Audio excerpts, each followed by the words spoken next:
قل يا عبادي الذين أسرفوا على أنفسهم لا تقنطوا من رحمة الله. Mohon nasihatnya Buya tentang demonstrasi terhadap pemimpin yang lagi marak pada saat ini. Iya, ini kita lihat demonstrasi tidak ada dalam agama kita.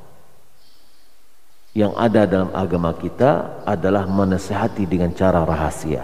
Nabi SAW mengatakan, siapa yang ingin menasihati pemimpin atau penguasa, janganlah dia buka di hadapan orang lain, tapi ambillah tangannya dan nasihati kepadanya secara rahasia. Ketika kita sudah mendatangkan, sudah rahasia, nggak perlu lagi kita buka lagi kepada orang lain. Itu namanya fadhihah. Ya. Kalau kita dinasihati oleh orang depan orang lain, ya, ada satu orang dinasihati depan jamaah, gimana kira-kira rasanya? Kalau kita dinasihati di depan jamaah, ya, pasti kita merasa malu, ya, dan itu tidak akan bisa, orang yang kita nasihati terkadang tidak mau menerima karena dia dipermalukan. Tapi ketika dia dinasihati dengan cara yang baik, empat mata, dengan secara rahasia, maka itu adalah akan menjadi lebih didengar. Kalau seandainya kita lihat sekarang ini, ya, fenomena yang sekarang ini, adanya penolakan terhadap undang-undang, ya, yang cipta karya itu. Sekarang kalau kita lihat Dewan-dewan DPRD sudah membuat surat kepada Presiden bahwasanya keberatan mereka untuk menerima itu.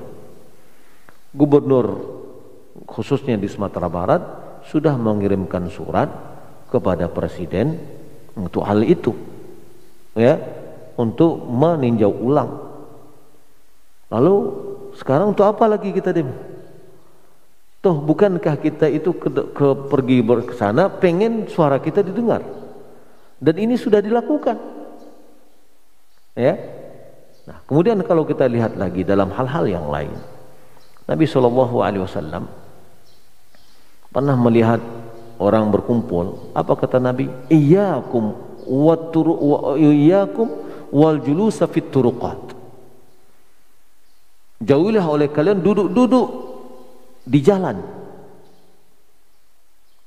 Nabi melarang, ya, untuk duduk-duduk di jalan, karena ini akan menyusahkan orang. Coba kita lihat beberapa hari aja, ya, semua jalan macet. Orang punya keperluan penting terhalang. Berapa zalimnya kita, ya? Gara-gara ini juga sholat terlalaikan, hak kepada Allah terlalaikan. Ya. Nah, lalu sahabat qalu malana budun min majalisina natahaddatsu fiha. Ya Rasulullah, tidak ada tempat bagi kami untuk duduk untuk kami berbicara. Qal fa in abaitum illa al majlis, kalau seandainya kalian enggan kecuali harus majlis itu, fa'tu at-tariqa haqqahu, berikanlah jalan itu haknya. Apa haknya jalan? Ya, yang pertama al-ghaddul basar, menundukkan pandangan. Dan orang kadang-kadang duduk di tepi jalan, apa tujuannya? Cuci mata. Ini salah. Ghaddul basar, harus menunduk pandangan, bukan cuci mata. Ya, mejeng di tepi jalan untuk melihat-lihat. Yang kedua, kaful adha, tidak menyakiti, tidak mengganggu. Ya, anak-anak muda mungkin duduk-duduk tepi jalan, bawa motornya, ya, udah jelas posisi jalan akan sempit. Lalu bagaimana dengan demo? Ada orang yang karena jalan ditutup, akhirnya Ya, ambulan tidak bisa lewat, boleh jadi orang sakit itu bisa mati karena butuh pertolongan. Berapa zalimnya kita? Ya. Yang akan kita sampaikan adalah bentuk protes kita. Tidak setuju, dan itu sudah terwakili. Ya. Lalu al-amru bil ma'ruf wa nahyi 'anil munkar. Harus kita menegakkan ma'ruf nahi munkar. Yang terjadi di situ adalah kemungkaran. Menyakiti orang, menyakiti tetangga, ya. Kita menyusahkan, ya, menyusahkan pihak kepolisian. Ya. Tetangga-tetangga ada yang kemudian fasilitas umum kita rusak. Maka ini adalah hal-hal yang tidak dibenarkan dalam agama kita. Walaupun secara konstitusi dibolehkan demo, saya pernah bertanya langsung dengan Syekh Ibrahim Ruhaili. Di waktu itu kita bermajelis di Solo, di waktu makan malam, kita tanyakan tentang demonstrasi. Beliau mengatakan haram. Ya, haram. Lalu kami sampaikan, Syekh, konstitusi kami membolehkan. Undang-undang kita membolehkan demonstrasi. Haknya setiap manusia, haknya setiap warga untuk mengungkapkan pendapat.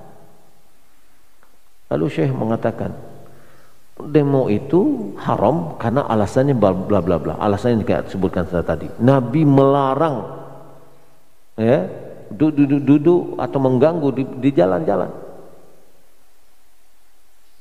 Lalu kata Syekh, kalau seandainya pemerintah membolehkan yang diharamkan oleh Nabi, apakah kalian lakukan? Ya, sesuatu yang diharamkan lalu dibolehkan, misalnya, apakah kalian lakukan? Nah, jadi kalau kita lihat apa yang ditanyakan dalam kondisi yang sekarang ini, yang diperintahkan kepada kita adalah bersabar, berdoa, kemudian kita perbaiki dari akar rumput. Perbaiki akidah kita, perbaiki agama kita, perbaiki corak kita memandang. Ya, bagaimana akhlak kita harus kita perbaiki, bagaimana pendidikan generasi akan kita perbaiki. Ya, tidak merusak, ya, tidak menebarkan kebencian. Ya, dan kita nasihati, siapa yang bisa kita nasihati? Dari dari wakil-wakil rakyat itu kita nasihati. Kita sampaikan untuk bisa mereka menegakkan dan memperjuangkan Islam, memperjuangkan agama, memperjuangkan kepentingan rakyat. Wallahu ta'ala alam.